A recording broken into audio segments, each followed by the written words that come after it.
Have you ever felt the raw power of a rising superstar, only to see it ebb away as if snatched by a single, haunting blow? Imagine 20,000 fans erupting in a deafening crescendo, each heartbeat synchronized with the thunder of skates on ice. Then, in an instant, a devastating collision changes the trajectory of a career that once seemed unstoppable. This is the story of Eric Lindros, a towering figure hailed as the future face of the NHL, whose lofty ascent was cut short by a harrowing battle with concussions. Eric Lindros was more than just a top prospect. He was a hockey prodigy of almost mythical proportions. Growing up in Ontario, he overshadowed opponents with his sheer size and strength, earning comparisons to legends like Mark Messier before he even turned pro. By the time he was drafted first overall by the Quebec Nordiques in 1991, Lindros was already a household name in Canada. Fans and sports writers christened him the next one, confident he would follow in the colossal footsteps of Wayne Gretzky and Mario Lemieux.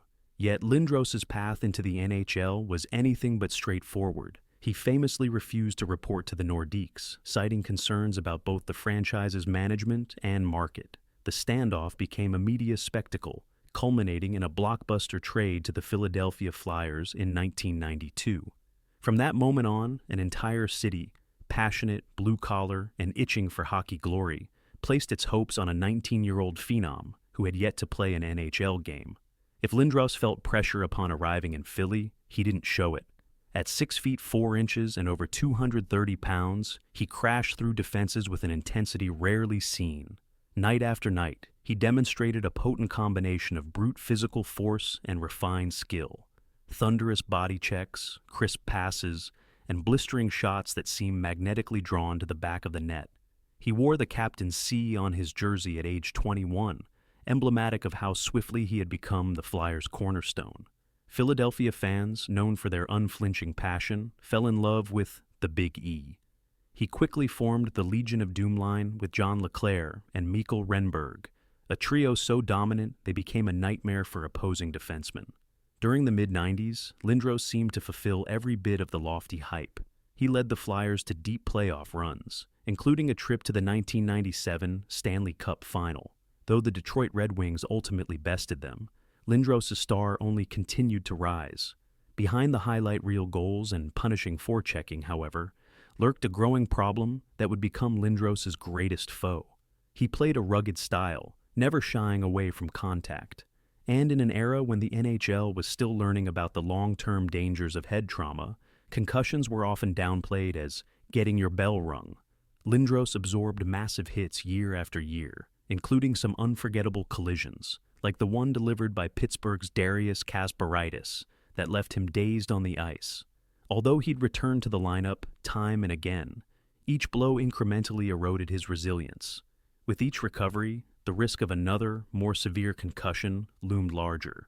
As concussions began to sideline Lindros more frequently, tensions flared between him and the Flyers' management, most notably General Manager Bobby Clarke. Lindros and his family felt the team's medical staff sometimes rushed him back onto the ice, underscoring the era's lack of understanding and caution surrounding brain injuries. Clarke, for his part, was frustrated by the frequent absences of his star player and questioned Lindros' toughness. This rift reached a boiling point during the 1999 to 2000 season, when Lindros suffered a series of concussions that forced him out for extended periods. Angered by what he saw as the team's mishandling of his health, Lindros openly criticized the organization. The team stripped him of his captaincy, and their fractious relationship became a constant topic in sports headlines. In the 2000 playoffs, Lindros made a fateful decision to return for Game 6 of the Eastern Conference Finals against the New Jersey Devils. He believed the Flyers needed him. Many fans agreed. Early in the game, the formidable Scott Stevens delivered a bone-rattling check that knocked Lindros unconscious before he hit the ice. The arena fell silent as teammates scrambled to his aid. The sight of Lindros motionless on the ice remains one of the most harrowing images in NHL playoff history. That devastating blow would be the tipping point.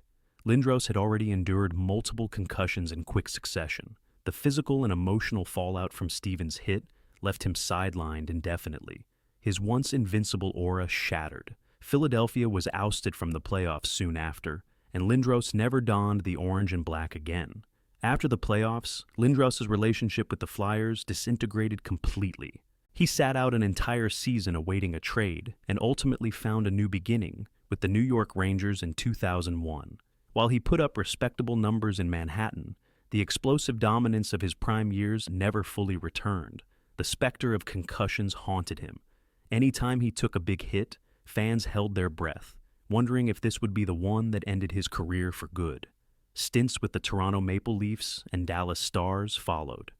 Though Lindros continued to show flashes of his old power and finesse, he was a far cry from the unstoppable force who once terrorized the league. By 2007, after a string of further injuries, he retired from professional hockey, his promise never fully realized, his legacy tainted by lingering questions of what might have been. Despite the bitter ending, Lindros' ordeal did spark important discussions about concussions in the NHL. His career became a cautionary tale of how repeated head trauma can derail even the most transcendent talents. Over time, the league began to implement more stringent protocols, mandatory baseline testing, quiet rooms for concussion evaluations, and stricter penalizations for headshots. While these measures took years to fully take shape, Lindros' high-profile struggles undoubtedly accelerated the NHL's path toward better player safety. In Philadelphia and beyond, Lindros was seen as one of the first marquee athletes whose career was tangibly cut short by concussions. His experience paved the way for players like Sidney Crosby to receive more specialized care, and for the league to finally address what had long been swept under the rug. For many Flyers fans, the mention of Eric Lindros elicits bittersweet emotions. They remember the unstoppable center who could single-handedly take over a game, dragging defenders on his back as he stormed toward the net. They recall the deafening roars of a sold-out Spectrum whenever Lindros delivered a bone-jarring check or rifled a slap shot past a helpless goalie. But they also recall the frustration of repeated injuries, the off-ice clashes, and the heartbreak of seeing their hero sidelined when the team needed him most. In 2016, Lindros was inducted into the Hockey Hall of Fame, a nod to his impact on the game and recognition of his exceptional skill during his relatively brief prime. Some argued it was long overdue, while others cited his unfulfilled potential and injury-shortened career as reasons for hesitance. Yet, for all the divisiveness, his entry into the Hall served as a fitting tribute to a player who changed the conversation around how hockey treats its superstars and their injuries.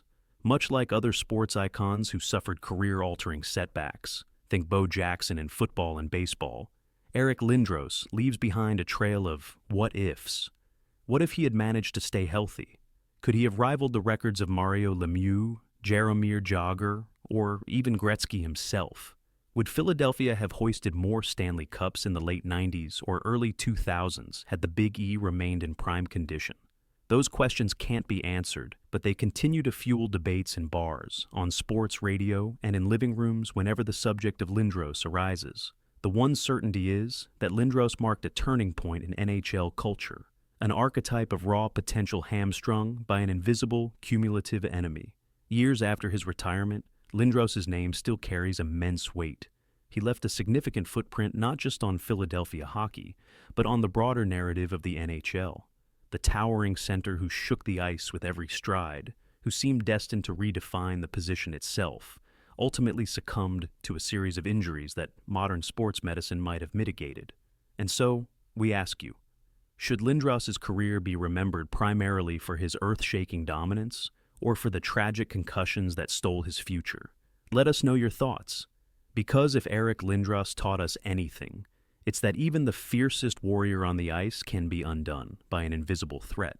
His tale stands as a poignant reminder, both of what was and what might have been had fate shown mercy to the Big E.